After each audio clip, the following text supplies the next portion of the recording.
Hey, Daniel, you're here with Rob and Taran from Rob Has a Podcast. So, Daniel, we know that you are a super fan of the show. Word is you were trying to get on the show for 10 years, which is really cool. But as somebody that knows the show so well, why did you get the impression that Taylor was the villain of the season and somebody that you needed to spend a lot of energy early on in the game for you and your allies to get out of the house? The first week moving in, obviously, first week HOH is tough because you don't really have reasons. But I actually wanted to align with Taylor initially because I thought I saw myself in her. So I thought this is someone who is not to be messed with, and she's going to kill this game. And I thought it'd be best for my game to align with her. But it was the Paloma, which I'm hearing is a lie at this point. I haven't seen anything. But with that was the blow up, and everyone but Nicole had said that they wanted Taylor out. They had negative things to say about her. So I'm being fed this and being new to the house, not knowing anyone, I'm believing all of it, unfortunately. And then when Monty doubled down on, you got to get her on the blog, it's time to get her out because XYZ. And my loyalty to Paloma was definitely a detriment at this point where I thought it was best for the house. I hate that term and I hate that people do that. But for the first week HOH, it's the only way to go about it, to not get blood on your hands as much as possible. So that's why she became the initial target.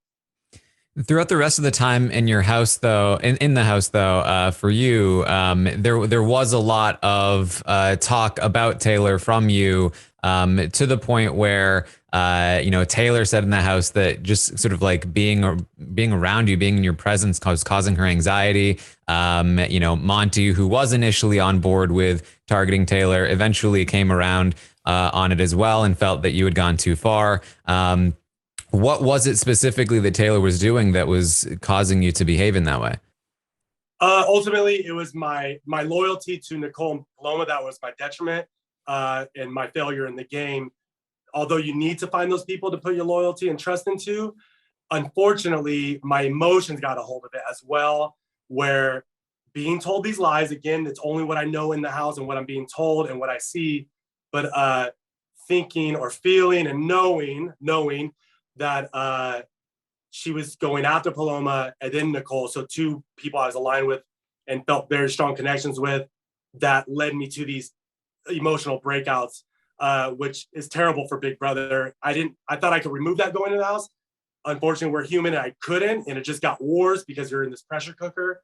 So yeah, that's the only reason why these blowups happen, because I thought someone was going after the ones I loved, and I thought I was being protective, although it didn't come off that way. And now I'm hearing or realizing it wasn't that way. It was worse than it felt. Do you think that even if those things had been true, that your behavior was justified? Oh, no, absolutely not. I think there's a much better way to go about these things. Ultimately, I do think it's a house meeting situation, or at least a group setting of the people who are involved need to be in the same room at the same time. And I should have, especially as an HOH or veto holder, to talk these things through. And stepping back, maybe waiting a day is the right move to approach it in life as well. And in that house, it's hard to remove that or try to make those harsh decisions in the moment. And I reacted negatively on my emotions opposed to thinking it through. Going back to Paloma, that a couple of weeks later, there was a point when you and Nicole got into a blow up with Taylor, and you had said that to Taylor, you think that she didn't spiral because of you. You didn't add to that. Now you're trying to do it to Nicole, mind games. Could you tell us what were the mind games that Taylor had done that you felt like was responsible for a decline in Paloma's mental health? Yeah, initially the her adding to the spiral was actually from Taylor. It's actually us talking in the golf room, me and Taylor, when I was trying to smooth things over after Turner kept her in the house. And Taylor told me she's the one that said that in the house, and that's why it got to me, and that's why I got brought up. She said what in the house?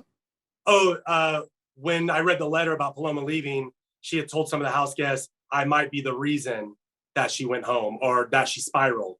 And so that obviously was a seed planted in my head, and that's where it came from. And she admitted she is the reason, or she is the one that said that.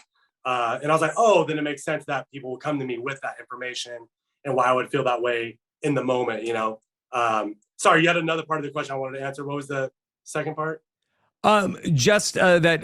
Why did you feel like that was a reason for Paloma's decline in mental health? But it sounds like that Taylor might have just felt badly that that this happened. Right, absolutely. Now, knowing the little that I do know this morning, I can see her more saying it in a different way of like, I hope I wasn't adding to that. But looking back, if Taylor was telling the truth, is what I'm hearing, yeah, I don't see why Taylor would feel that way. So it's tough to hear all these things and try to put it together without even knowing, the ultimate context. I think Might just be especially empathy. after you said that she was, rubbing people the wrong way after nominating her, she really took that on herself, even though it really wasn't her fault, and was really trying to take as much responsibility for things that were happening at that time before she eventually realized it wasn't really her fault. Yeah, and that's just what I was being told.